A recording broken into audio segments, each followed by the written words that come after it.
उड़ते उड़ते खबर यह आई है कि ईरानी मिसाइल के आगे गीदड़ निकला यूएसएस अब्राहम लिंकन, और क्या जान बचाकर अमेरिकी युद्धपोत भागा है, क्योंकि खबरें तो ऐसी ही आ रही हैं।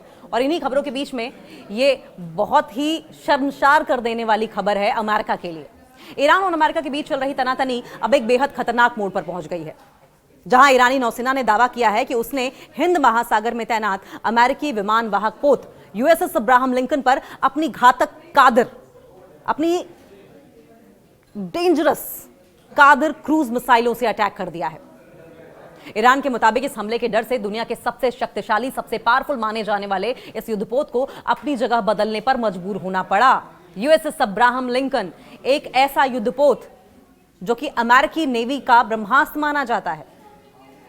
तो यानी न सिर्फ एयरफोर्स को घुटने टेकने पर मजबूर कर रहा है ईरान, उनकी नेवल पावर को भी कमजोर कर रहा है, और यूएसएस अब्राहम लिंकन को अपना रास्ता बदल देना पड़ा।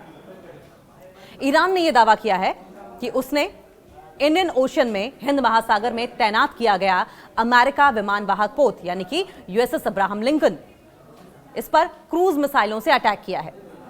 ईरान की सरकारी टेलीविजन पर प्रसारित एक सैन्य बयान में यह कहा गया है कि उनकी नौसेना ने कादिर क्रूज मिसाइलों का इस्तेमाल करके इस विशाल स्प्रॉलिंग अमेरिकी युद्धपोत को निशाना बनाया, टारगेट किया, जिसे अपनी जगह बदलने पर मजबूर होना पड़ा। और यह बात अमेरिका के लिए बहुत ही चिंताजनक है। यह चौंकाने वाला दावा ऐसे समय में आया है जब अमेरिका और ईरान के बीच कई देश बातचीत करवाने की कोशिश में जुटे हैं। ईरानी नौसेना का बड़ा दावा क्या है और यूएस को चेतावनी क्या है? देखिए, ईरान बिल्कुल भी बख्शने के मूड में नहीं है। ईरानी नौसेना के प्रमुख रियर एडमिरल शहरम ईरानी ने दावा किया है कि अमेरिकी कैरियर स्ट्राइक ग्रुप की हर हरकत पर उनकी पैनी नजर है। उन्होंने चेतावनी दी कि जैसे ही ये दुश्मन का बेड़ा ईरानी मिसाइल प्रणालियों की जद में आएगा, उस पर और भी घातक हमले किए जाएंगे। ईरान का कहना है कि उनकी तटीय मिसाइलें किसी भी विदेशी खतरे को रोकने के लिए पूरी तरीके से तैयार हैं।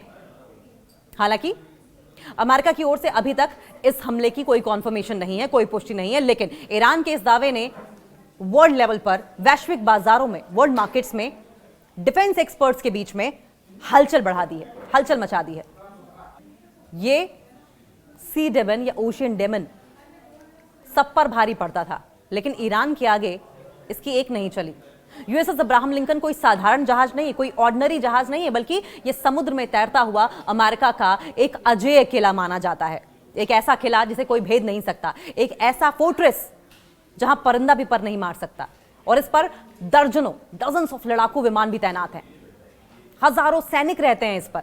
ईरान का यह दावा कि उसने इस पोत को पीछे हटने पर मजबूर कर दिया है, सीधे तौर पर अमेरिका की मिलिट्री पावर, अमेरिका की सैन्य शक्ति को चैलेंज देने जैसा है। यूएसएस अब्राहम लिंकन के पीछे ईरानी समंदर का शिकारी, यूएसएस अब्राहम लिंकन पीछे भागी और ईरानी समंदर का शिकारी उसके पीछे पड़ा। ईरान की कादिर मिसाइल को समंदर का शिकारी माना जाता है, समंदर का शिकारी कादिर मिसाइल, और इसकी ताकत का अंदाजा इसी बात से लगाया जा सकता है कि यह दुश्मन के बड़े से बड़े जंगी जहाज को पल भर में तबाह करने का दम रखती है। और यह एक मीडियम रेंज की एंटी शिप क्रूज मिसाइल है, जिसकी मारक क्षमता कितनी है? लगभग 200 से 300 किलोमीटर तक। इसकी सबसे बड़ी खासियत इसकी लो ऑल्टीट्यूड वाली फ्लाइंग है, यानी कि यह समुद्र की लहरों के बिल्कुल करीब चिपक कर उड़ती है, जिसकी वजह से दुश्मन के रेडार इसे आसानी से पकड़ नहीं पाते। डिजिटल ऑटो पायलट सिस्टम और हाई एक्यूरेसी वाले रेडार से लैस यह मिसाइल तटीय इलाकों या फिर चलते हुए जहाजों से भी दागी जा सकती है। ईरानी नौसेना का दावा है कि इसका निशाना इतना सटीक है कि यह सीधे तौर पर यूएसएस अब्राहम लिंकन जैसे विशालकाय विमान वाहक पोतों की स्थिति बदलने पर मजबूर कर सकती है। ट्रंप की पीस प्लान और ईरान के तेवर की अगर बात करें तो दिलचस्प बात यह है कि हमला ऐसे समय में हुआ है जब डोनाल्ड ट्रंप के 15 सूत्रीय पीस प्रपोजल की खबरें भी सामने आ रही हैं। एक तरफ ट्रंप शांति की बात कर रहे हैं, तो दूसरी तरफ ईरानी कमांडरों का कहना है कि वो किसी भी दबाव के आगे झुकने वाले नहीं हैं। ईरानी ऑफिसर्स ने वॉशिंगटन की स्ट्रेटेजी या उनकी डिप्लोमेटिक एफर्ट्स की बात कर ली जाए या कूटनीतिक कोशिशों को एक दिखावा भर करार दिया है। कहा है कि वो दिखावा कर रहे हैं। तेहरान का रुख लेकिन क्लियर है, साफ है। जब तक उनकी शर्तों को नहीं माना जाता तब तक वो अपनी मिलिट्री ऑपरेशंस इसी तरीके से इतने ही अग्रेसिव मोड में जारी रखेंगे।